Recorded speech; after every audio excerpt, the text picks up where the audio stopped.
அடுத்ததாக திரைப்பட தயாரிப்பாளர் மற்றும் இயக்குனருமான திரு ஜெயலட்சுமி அவர்களை மேடைக்கு அழைக்கிறோம்.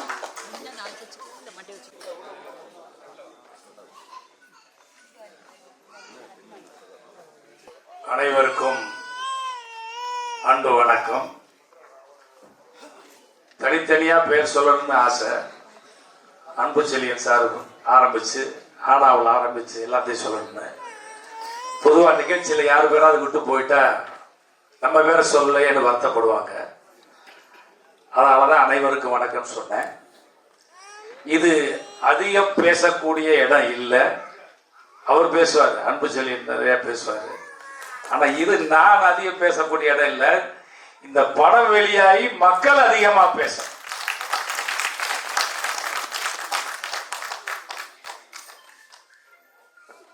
ஒரு மகனை உருவாக்குறதுக்காக அப்பா ப்ரொடியூசர் அவர் எடுத்திருக்காரு. ப்ரொடியூசரை பார்த்தா ஹீரோட அம்மா பார்த்தா வந்ததுல இருந்தே அவங்க முகத்தில் ஒரு புன்னகை தெரிஞ்சது. இந்த புன்னகை படம் வெற்றி ரிலீஸ் ஆன பிறகு இந்த புன்னகை தொடரணும். இயக்குனர் புதுசுன்னா அவர் படங்கள் ஒன்றும் ரிலீஸ் ஆகல.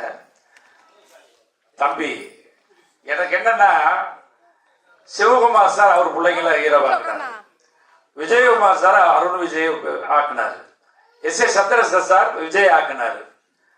அத மாதிரி ஏன் நடக்கக்கூடாது? அதுக்கு ஒரே ஒரு என்னுடைய சின்ன ஆலோசனை எடுத்துக்கிட்டாலும் சரி, நீங்க அட்வைஸ் எடுத்துக்கிட்டாலும் சரி, இயக்குனருக்கு, ஏன்னா நான் நிறைய பல ஆண்டுகள் அனுபவப்பட்டவன், பல படங்கள் எழுதினவன், இயக்குனவன். அதனால இதெல்லாம் பண்ணணும் எதெல்லாம் பண்ணக்கூடாது அப்படிங்கறலாம் தெரிஞ்சவன். உங்களுக்கு ஒரே ஒரு சின்ன ஆலோசனை, அட்வைஸ். இப்ப சமீபத்தில் ஓடின படங்களை பாருங்க, பெரிய படங்களை விட சின்ன படங்கள் எல்லாம் வெற்றி பெற்றது. அதுக்கு என்ன காரணம்னா, ஸ்கிரிப்ட், கதை, திரைக்கதை, வசனம். இது புதுசு. ஜனங்களுக்கு முந்தைய மாதிரி பழைய கதைகள்லாம் இல்லை. ஏதோ சம்திங் புதுசா கொடு அப்படின்றோம். பெரிய ஆர்டிஸ்ட் படமெல்லாம் முதல் நாள் ஃபுல்லா பெரிய கிரௌடா இருக்கு, செகண்ட் டே தியேட்டர் காலியா இருக்கு. நல்லா இல்லைன்னா, நல்லா இருந்தால் சின்ன படம் அடுத்த ஷோவே பிக்கப் ஆயிடுது. அதுக்கு ஒரே காரணம் ஸ்கிரிப்ட். மம்முட்டி சொல்வார், நான் மம்முட்டிக்கு 2 படம் எழுதியிருக்கேன். அவர் கேரளாவில் அவர் ஒரு பெரிய ஹீரோ. அவர் என்ன சொல்வார் என்கிட்ட, ஞானல்ல ஹீரோ, ஸ்கிரிப்ட் தானே ஹீரோ. ஹீரோ நான் இல்ல, ஸ்கிரிப்ட் தான். சரியில்லாத ஸ்கிரிப்ட்ல ஆண்டவன் நடிச்சா கூட படம் ஓடாது. நல்ல ஸ்கிரிப்ட்ல சுமாரான முகம் கொண்ட ஒரு கதாநாயகன் நடிச்சா கூட படம் ஓடும். இதை சமீப கால படங்கள் நிரூபிச்சுக்கிட்டு இருக்கு.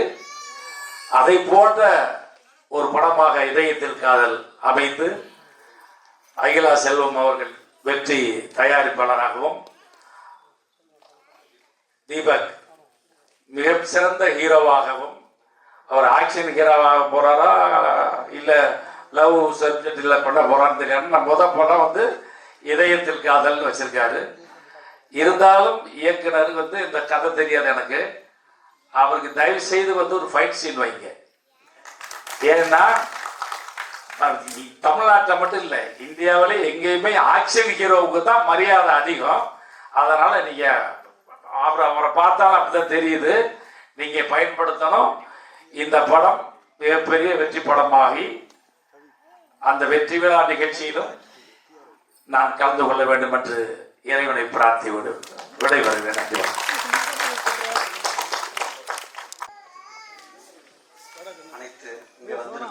எல்லாருக்கும் நன்றி. இங்க வந்ததுக்கு எல்லாருக்கும் நன்றி நான் தெரிவிக்கிறேன்.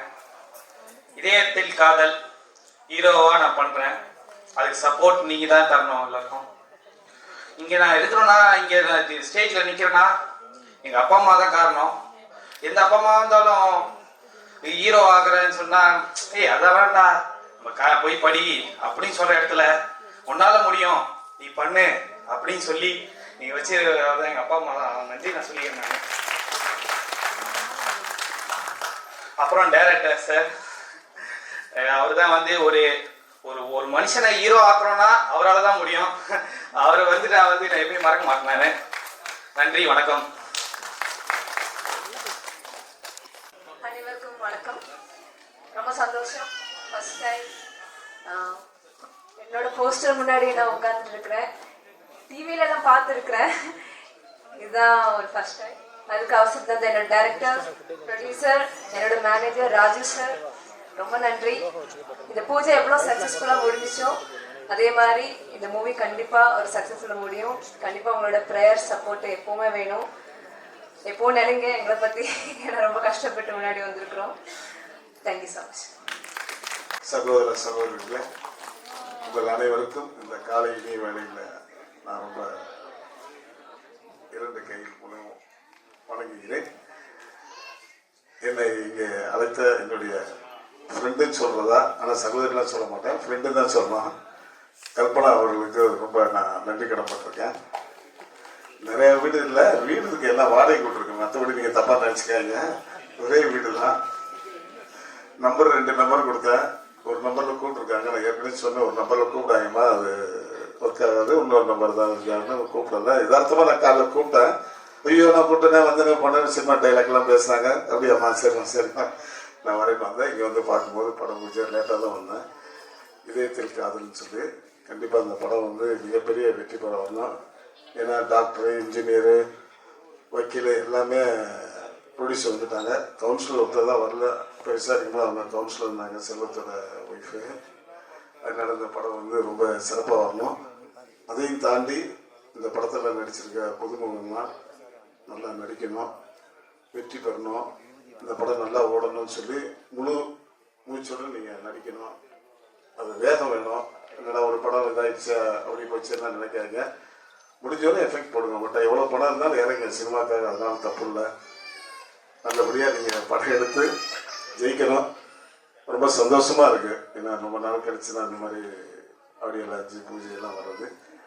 இதோட நின்றாமல் ஒரு சில படங்கள்லாம் ஆடியோ லான்ச்சு வருவாங்க, அதோட அப்படி நின்றோம், பூஜை போடுவாங்க, நின்றோம். அந்த மாதிரி இல்லாமல் கண்டிப்பாக நீங்கள் முழு முயற்சியோடு இந்த படத்தை முடித்து,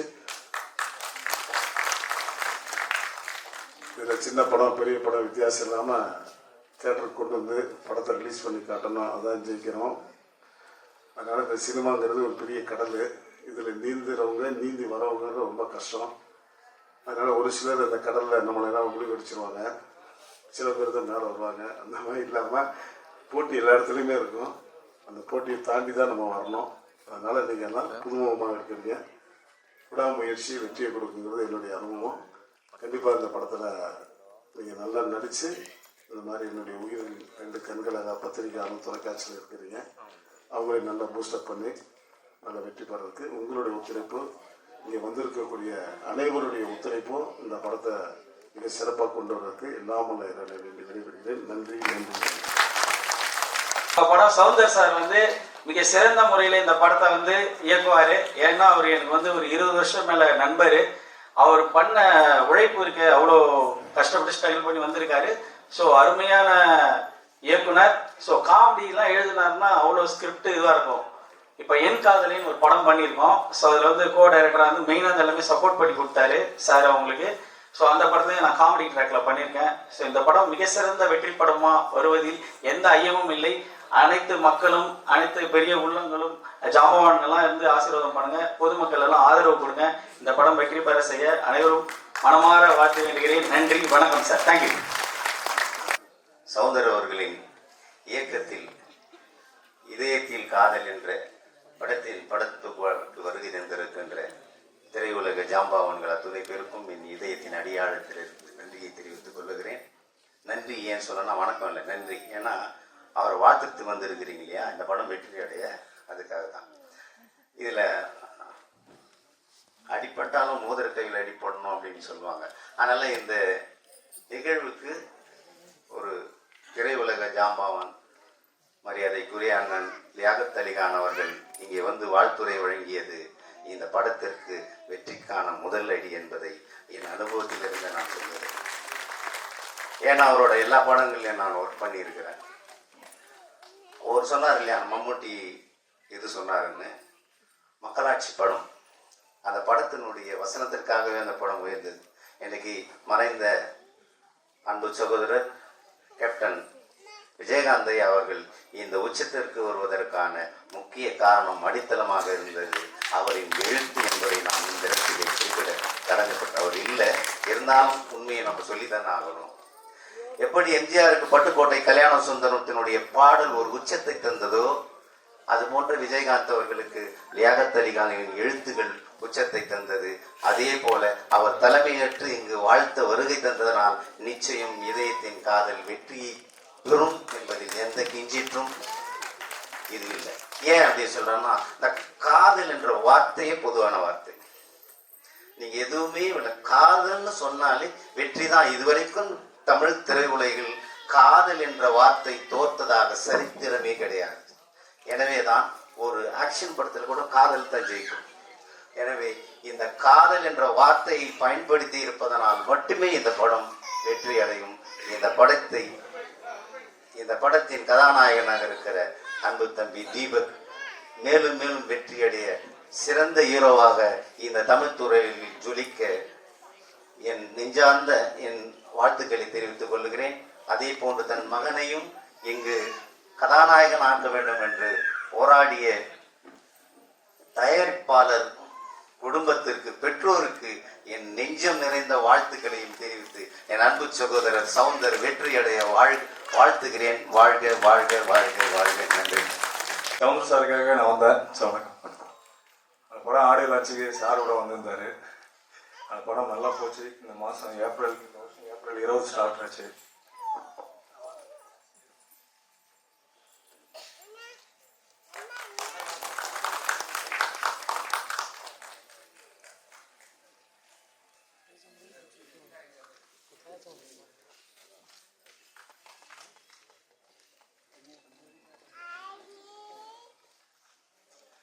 சவுந்தர் சார் பற்றி சொல்லி ஆகணும். என் காதலே படம் டைரக்ஷன் பண்ணார். அந்த படத்துக்கு என்னை கூப்பிட்டு இருந்தார். வந்து போங்க சார், நம்ம ஏரியாவில் தான் ஆகுது ஷூட்டிங்கு. ஃபஸ்ட்டு நானும் சவுந்தர் சாரும் ஒரே ஊர் தான், வேலூர் தான். எங்கள் ஊருக்கு பக்கத்தில் அணைக்கட்டு தான். சார் ஒரு டெடிக்கேஷனான டைரக்டர். டைமிங்னா பக்காவாக இருப்பார். எந்த ஒரு ஷார்ட்டுமே கிளியராக பக்காவாக ஓகே டேக் சொல்லி கிளிக் பண்ணுவார். சாருடைய அங்கே ஸ்கில்லெல்லாம் பார்த்து நானே ரொம்ப பிரமித்தேன். சார் அடுத்த படத்தில் நம்ம சேர்ந்து ஒர்க் பண்ணலாம்னு. சரி சார் சொன்னார். அது சாருக்கு இந்த படம் கிடச்சது எனக்கு ரொம்ப சந்தோஷம். நான் அவரை மனமாற வாழ்த்துறேன். அதே மாதிரி பிரதர் தீபக்கும் சொன்னாங்க, இது ஃபர்ஸ்ட் மூவி, அவரும் நல்ல பேரும் புகழோட அடுத்தடுத்து படம் பண்ணணும்னு வாழ்த்துறேன். இந்த விழாக்கு என்னை அழைத்ததுக்கு ரொம்ப நன்றி. வணக்கம். நிறையா யூஸ் பண்ண நல்லா நடிப்பாப்புல. ஏன்னு கேட்டால் சபரி ஐயப்பன், ரூபன் பண்ணதோட சவுந்தர் ஃப்ரெண்டுங்கிறது இப்போ தான் தெரியும். இந்த படம் சவுந்தரம் இவர் யூஸ் பண்ணு கேட்டுக்கிறேன். நன்றி, வணக்கம். நன்றி. அது மட்டும் இல்லை, இது நம்ம படம். நம்ம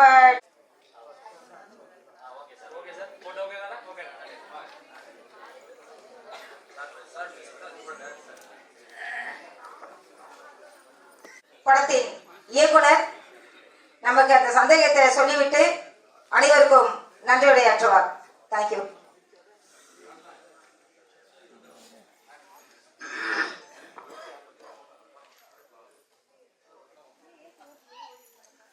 அனைவருக்கும் வணக்கம். அனைவருக்கும் வணக்கம் சார். வணக்கம் சார். வணக்கம்.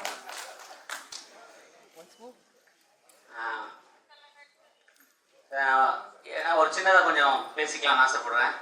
என்னோட பேர் வந்து சவுந்தர். சினிமாவுக்கு வந்து பார்த்தீங்கன்னா, சினிமாவுக்கு சம்மந்தம் இல்லாத ஒரு குடும்பத்திலேருந்து வந்தேன். சினிமாவில் இவ்வளோ கஷ்டங்கள் இருக்குன்னு எனக்கு தெரியாது. அன்பு சார் ஒரு நாள் சொன்னார், படாத பாடுபட்டேன், சுத்தாத சுத்து இல்லை, ரோடா தெரு வளைஞ்சேன்னு. கிட்டத்தட்ட நானும் அதே மாதிரி தான், ரோடா தெருவா, பசி பட்டி சோறு தண்ணி இல்லாம குடும்பத்துக்கே தெரியாது. அந்த அளவுக்கு அழுகதான் வருது. அவ்வளோ வலி. சினிமான சாதாரணமா கிடையாது. இங்க நிற்கிறது, இங்க வந்திருக்கிறது எல்லாமே சாதாரண விஷயங்கள் கிடையாது. அந்த உணர்வுகள், அந்த கடவுள் கிட்ட இருந்து அந்த கலை ஆர்வம் உள்ளவர்கள் மட்டும்தான் இங்க வரவே முடியும், இந்த இடத்துல நிற்க முடியும். இது கலைத்தாய்க்கு சொந்தமான இடம். இந்த இடத்துல பிறக்கிற பிறப்புக்கே ஒரு தனி மரியாதை உண்டு. அந்த மரியாதையான பிறப்புல பிறந்தவங்க தான் கலைஞர்கள். அந்த கலைஞர்களை மதிக்க தெரியணும் ஃபர்ஸ்ட். எல்லா கலைஞர்களையும் சரி, எல்லாருமே நம்ம நண்பர்களும் சரி, சொந்த பந்தங்களும் சரி, உறவுகள் எல்லாருமே வந்து பார்த்தீங்கன்னா ஒரு கலைஞர் நம்ம குடும்பத்துல பிறந்தான்னா அவனை தட்டி கொடுத்து வளர்த்து மேலே கொண்டு வரணுன்ற எண்ணமே கிடையாது. அவனை எப்படியாவது வேற ஏதாவது ஒரு துறைக்கு போ, வேற ஏதாவது ஒரு வேலைக்கு போ, ஒரு செக்யூரிட்டி வேலைக்கு போனா கூட குடும்பத்தை நடத்தலாம். ஒரு படைப்பாளின்றது சாதாரண விஷயம் கிடையாது. கடவுளுக்கு தான் படைக்கிற தகுதி வந்து கடவுளுக்கு தான் இருக்குது. அதுக்கப்புறம் எங்களை மாதிரி கலைஞர்களுக்கு தான், அந்த இயக்குனருக்கு தான் அந்த படைப்பாளின்ற தகுதி இருக்கு. ஸோ ஒரு கதையை வந்து ஒரு குடும்பத்தோட வாழ்க்கை, ஒரு அரசியல், ஒரு சாமி எப்படி இருக்குன்றதெல்லாம் நமக்கு சினிமால தான் தெரியும். ஒரு பேய் எப்படி இருக்குன்றது கூட நமக்கு சினிமா தான் தெரியும். சினிமா தான் இன்னைக்கு உலகத்தையே மாத்தி காட்டிட்டு இருக்கு. அந்த சினிமாவை மாத்தி காட்டுற இடத்துல நம்ம இருக்கிறது ரொம்ப ரொம்ப ரொம்ப பெருமையான ஒரு விஷயம். ஸோ நான் முதல்ல வந்து அசிஸ்டன்ட் டைரக்டரா தேடும் போது எத்தனையோ பேர்கிட்ட போய் தேடி இருக்கேன். யாருமே வந்து அவ்வளவு சாதாரணமா வாய்ப்பு கொடுக்க மாட்டாங்க. எல்லாரும் பார்க்கலாம்னு. ஆனா இன்னைக்கு வந்து பார்த்தீங்கன்னா யார் வேணா டைரக்டர் ஆகலாம், யார் வேணா கேமராமேன் ஆகலாம். செல்போன் வச்சுருக்கிறவங்க எல்லாமே கேமராமேன், எல்லாருமே டைரக்டர். ஸோ அதனால அந்த டைரக்டருக்கும் மரியாதை இல்லை, அந்த கேமராமேனுக்கும் மரியாதை இல்லை. அந்த லெவல்ல சினிமா ஓடிக்கிட்டு இருக்கிற இந்த நேரத்துல இந்த மாதிரி திரைப்பட பூஜைன்றது வந்து பார்த்தீங்கன்னா ரொம்ப நாள் கழிச்சு தான் இப்போ போட்டிருக்கேன்னு நினைக்கிறேன். ஏன்னா மறுபடியும் ஒரு சினிமா, புது சினிமாவை கொண்டு வரணுன்ற நோக்கத்துல தான். அதே மாதிரி இந்த படம் வந்து பார்த்தீங்கன்னா இதயத்தில் காதல் அப்படின்னாக்கா வந்து பார்த்தீங்கன்னா இது எல்லாருமே கேட்டாங்க. நான் கிட்ட சொன்ன எல்லாருமே கேட்டாங்க இதயத்தில், அது நான் இதயத்தில் காதல், மேடம் கூட கேட்டாங்க இதயத்தில் காதல், இதயத்துல தான் காதல் வரும், வேற எப்படி வரும் அப்படின்னு. ஆனா இதுக்கு விளக்கம் வந்து கிளைமேக்ஸ். என்னுடைய படம் வந்து வேற லெவல்ல பேசும். யாருமே எதிர்பார்க்காத ஒரு கிளைமேக்ஸ். நிச்சயமா 2 மணி நேரத்துல கடைசி அந்த 5 நிமிஷத்துல நான் தட்டிட்டு போயிடுவேன். 100% எனக்கு அந்த கான்பிடன்ட் இருக்கு. முன்னோட்டமா ஒன்னா சொல்லலாம், இதயத்துல இருந்து வர்றது இன்னைக்கு காலத்துல இல்ல. பணத்தை பார்த்து வருது, புகழை பார்த்து வருது, அந்தஸ்தை பார்த்து வருது, காரு, பங்களா, வீடு, இதை பார்த்து தான் காதல் வருது. நெசமா இல்லையா சார்? ஸோ அந்த மாதிரி காலகட்டத்தில் தான் இன்னைக்கு இருக்கிற ஸ்டூடெண்ட்ஸ் வாழ்ந்துட்டு இருக்காங்க. எல்லாருடைய சொத்தும் இன்னைக்கு வந்து செல்போன் தான். செல்போன் இல்லாத ஸ்டூடெண்டே கிடையாது. ஒரு வீட்டுக்கு வந்து பார்த்தீங்கன்னாக்கா சார், வீடு இருக்கோ, வாசல் இருக்கோ, ரோட்ல உட்காந்துக்கிற பசங்க கிட்ட கூட 10,000 ரூபாய் செல்லு வச்சிருக்கான். ஸோ இன்னைக்கு காதல் வந்து வேற லெவல்ல போயிட்டு இருக்குது, இதயத்துல இல்லை. ஸோ அதை தான் இந்த கதையில சொல்ல வந்திருக்கேன். ஒரு வித்தியாசமான முயற்சி கண்டிப்பா இளைஞர்களுக்கு பிடிக்கும். ஸோ நிச்சயமா வந்து என்னுடைய முதல் படமே வேற மாதிரி ஒரு வித்தியாசமான ஒரு கதை காலத்துல தான் பண்ணியிருந்தேன். பாடகர் மனோசருடைய பையனை வச்சு படத்தை முடிச்சு சென்சார் பண்ணிட்டேன். நிச்சயமா அந்த படம் வந்ததுன்னா ஒரு பெரிய ஒரு மீடியாவில் இருக்கிறவர் சொன்னாரு, இந்த படம் வந்து வெளியே வந்ததுன்னா மிகப்பெரிய டைரக்டர் வரிசையில சௌந்தர் நீ இருப்ப, உன் கால் ஷீட்டுக்காக நாங்கள் வெயிட் பண்ணியிருப்போம் அப்படின்னாரு. நிச்சயமா எனக்கு அந்த படம் கொஞ்சம் தள்ளி போயிருக்கு. இதயத்தில் காதல் வந்து எனக்கு சிறந்த டைரக்டர் வரிசையில நான் கண்டிப்பா இருப்பேன். 2025 கண்டிப்பா அந்த படம் ஜெயிக்கும், அந்த நம்பிக்கை எனக்கு இருக்கு. முக்கியமா வந்து பாத்தீங்கன்னா என் கதையில நான் என்ன சொல்லணும் அதை கேட்கணுன்றதுக்காக தான் வந்து பாத்தீங்கன்னா ஹீரோவை வந்து புதுசா செலக்ட் பண்ணேன். அது காரணம் என்னன்னா ரோடா பிச்சை எடுக்கணும் ஹீரோ. அது எல்லாராலையும் பண்ண முடியாது. ஸோ அதுக்கு வந்து பாத்தீங்கன்னாக்கா மேடம் கேட்டாங்க கதை சொல்லும் போதே வந்து, சார் இந்த குடிக்கிற சீன் எல்லாம் வைக்காதீங்க சார் என் பையனுக்கு அப்படின்னாங்க. குடிச்சிட்டு ரோடா பிச்சை எடுப்பான் அப்படின்னு, இதான் சீன். என்னை நம்பினாதான் உங்க பையனை ஜெயிக்க வைப்பேன். அவன் உங்க பையன் கிடையாது, என் கதைக்கு அவன் ஹீரோ. ஸோ இன்னிலேருந்து என்கிட்ட ஒப்படைச்சிருங்கன்னு சொன்னேன். அதனால தான் அவர் முடியை வளர்த்துக்கிட்டு வேற பைத்தியம் மாதிரி இருந்தார் அவர். இப்போ எல்லாத்தையும் ட்ரிங்க் பண்ணிட்டு வர சொல்லியிருக்கேன். ஸோ இந்த கதை கண்டிப்பாக ஜெயிக்கும். அதே மாதிரி ப்ரொடியூசரும் வந்து பார்த்தீங்கன்னாக்கா போயிட்டு முதல்ல சந்திக்கும் போது சொல்கிறாங்க, நான் எத்தனையோ பேர் அதான் சொன்னேன், ஒரு எல்லா குடும்பத்திலையும் சினிமானாவே வந்து பார்த்தீங்கன்னா வேணாம் தான் சொல்லுவாங்க. சினிமாவை அங்கே எதுக்கு, அதெல்லாம் உருப்படுற வழியப்பாரு, அதெல்லாம் வந்து உதவாதவனுக்கு தான். இது மாதிரி மட்டமாக பேசுகிற இடத்துல ஒரு உண்மையான தாய் தந்தையை நான் பார்த்தேன். என் பையனை எப்படியாச்சும் நான் ஹீரோவாக்கி காட்டணும் அந்த அம்மா சொன்னாங்க. சொன்னது மட்டும் இல்லை மேடம் இதுக்கெல்லாம் வராதிங்க சினிமாவுக்கு நான் சொல்கிறேன். அவங்க அழறாங்க, நீங்க இல்லைன்னா நான் வேற டைரக்டர் வச்சு பண்ணுவேன் சார். சத்தியமா எனக்கு ஆச்சரியமா இருந்தது. சினிமாவே வேணான்ற உலகத்துல என் பையனை நான் ஹீரோவாக்கி காட்டுவேன் அப்படின்ற இந்த அப்பா அம்மாக்காக தான் நான் இந்த படத்தை பண்ணணும் முழுமூச்சா ஒத்துக்கிட்டேன். ஸோ இந்த படம் வந்து தம்பிக்கும் சரி இவங்களுக்கும் சரி, இவங்க ஐஸ்வர்யா வந்து கேரளாவில் ஒரு 4 படங்கள் பண்ணவங்க. ஃபர்ஸ்ட் ஒரு நல்ல கதை அப்படின்னு சொன்னோன்னா எனக்கு பேமெண்ட் முக்கியம் இல்லை சார் நாங்கள். ஸோ அதுக்காக தயவு செஞ்சு அவங்களுக்கு கைத்தட்டி நம்ம வர வைக்கணும். இங்கே இருக்கிறவங்களாம் கோடியா லட்சமாக கேட்குற மத்தியில் எனக்கு கதை தான் சார் முக்கியம், எனக்கு பேமெண்ட் முக்கியம் இல்லை அப்படின்னாங்க. ஸோ அதுக்காக அவங்களுக்கு நன்றி சொல்லணும். அதே மாதிரி வந்து பார்த்தீங்கன்னா இந்த என் டீமில் இருக்கிற எல்லாருமே வந்து கேமராமேனு, இசையமைப்பாளர், art director, costumer, makeup man எல்லாம் ஒவ்வொருத்தரும், பிஆர்ஓ, டிசைனரு, எனக்காக எந்த நேரம் கேட்டாலும் உழைக்கிறதுக்கு தயாருன்றாங்க. நீங்கள் ஜெயிக்கணும் சார், நீங்கள் ஜெயிக்கணும் சார். எனக்கு ஒரு டவுட்டு, ரொம்ப சினிமாவில் அன்பு சாருக்கு தெரியும், எல்லாருக்குமே தெரியும், அன்பு சார் தான் எல்லா இடத்துலையும் சொல்லுவார், சினிமாக்காரனை மதிக்கிறதுக்கு யாருமே கிடையாது. ஆனால் சினிமாவில் இத்தனை வருஷம் நம்ம கஷ்டப்பட்டு போய் நிற்கும் போது சார், அந்த இன்விடேஷனை கொடுக்கும்போது ஒவ்வொருத்தரும் சவுந்தர் உனக்கு என்ன வேணும் நான் செய்கிறேன், உனக்கு என்ன வேணும் நான் செய்கிறேன், உன்னை நீ ஜெயிச்சாகணும், நீ ஜெயிச்சிருவேன், நீ ஜெயிச்சிருவேன். சத்தியமா அப்படி ஒரு ஆனந்தம் கிடையாது சார் எனக்கு. ஒவ்வொரு நாளும் வந்து கடைசியாக ஒரு 10 நாள் தூக்கமே கிடையாது எனக்கு. ராவும் பகலும் ஓடிட்டே இருந்தேன். நிச்சயமா இந்த படம் வந்து எனக்கு ஒரு நல்ல ஒரு மாற்றத்தை கொடுக்கும். அதே மாதிரி வந்து சார் சொன்னார், 50 பேர் நான் சீஃப் கெஸ்டாக கூப்பிட்டுருக்கேன். சினிமா வரலாற்றில் இது வரைக்கும் இந்த மாதிரி நடந்ததே கிடையாது, ஃபர்ஸ்ட் டைம். அது காரணம் என்னன்னா சார், என்னோட முதல் படத்தில் வந்து பருத்திவரன் கார்த்திக், பிரபு சாரு, இவர் பார்த்திபன் சார் எல்லாருமே பெரிய ஜாம்பவான்கள், கலைப்புலிதான சார், அன்பு சார் எல்லாருமே வந்து மொத்த போக்கஸும் வந்து அவங்க மேலே தான் இருக்கு. ஸோ என்னுடைய படத்தோட ஹீரோவை திரும்பி பார்க்க யாருமே இல்லை. அப்போ நம்ம பண்ணுற பெரிய தப்பு, ஏற்கனவே ஜெயிச்சவங்களை கூப்பிட்டு வந்து மறுபடியும் விளம்பரப்படுத்த நம்ம படம் எடுக்கல. நான் ஒரு புது ஹீரோவை எடுத்திருக்கேன், அவரை ஃபோக்கஸ் பண்ணுன்ற ஒரே நோக்கத்தினால தான் எங்க மேல வந்து நம்பிக்கை வச்சு, எனக்காக சவுந்தருக்காக வரேன், செல்வ சாருக்காக வரேன், இங்க இருக்கிற கதிர் சாருக்காகவும் ஒவ்வொருத்தருக்காக வர, அவங்கள மட்டுமே நம்ம சீஃப் கெஸ்டா கூப்பிடுவோம் அப்படின்னு முடிவு பண்ணேன். ஸோ அதுல வந்து எல்லாருக்கிட்டையும் போய் கேட்கும்போது கண்டிப்பா வரேன், எவ்வளோ வேலை இருந்தாலும் நான் வரேன், உனக்காக வரேன் சவுந்தர், உனக்காக வரேன் அப்படி சொன்னாங்க சார். சாரும் சொன்னார், சார் எனக்கு பெரிய டீம் இருக்கு சார்.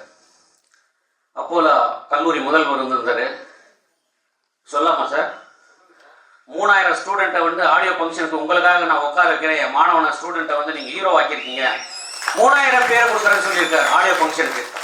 ஸோ நிச்சயமாக எனக்கு ஒரு நல்ல ஒரு எதிர்காலம் தெரியுது.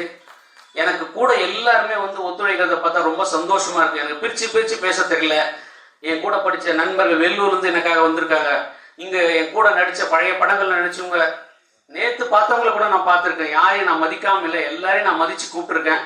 இங்கே வேணா என்னால் கூப்பிட்டு மேடையில் அவங்கள கௌரவப்படுத்த முடியாமல் வந்திருக்கலாம். என் மனசுக்குள்ள ஒவ்வொருத்தருக்கும் ஒவ்வொரு தனி இடம் வச்சிருக்கேன். அதே மாதிரி வந்து போயஸ் கார்டன் ஆஃபீஸ்,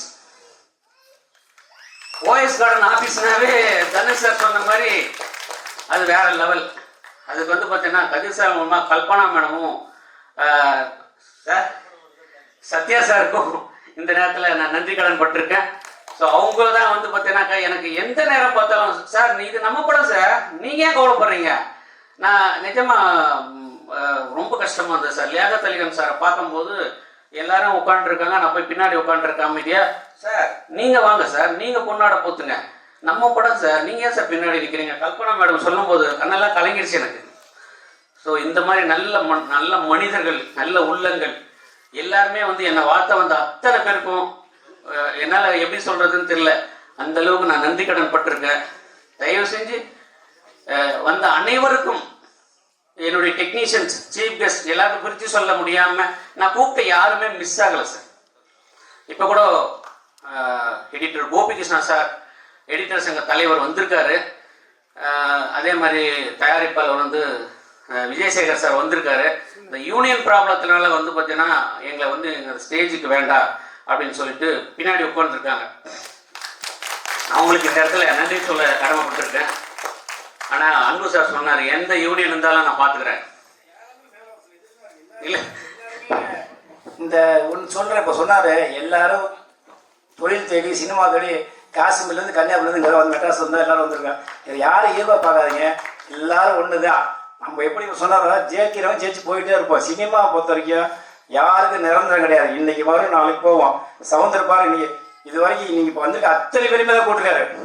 யார் ஒரு ஆள் உள்ளாங்களோ அவர் அப்பப்போ சொல்கிறாரு, யாராக இருந்தாலும் மேடைக்கு வாங்க, நம்ம எனக்காக கூட நீங்கள் வர வேண்டாம், சவுந்தருக்காக வாங்க. நன்றி.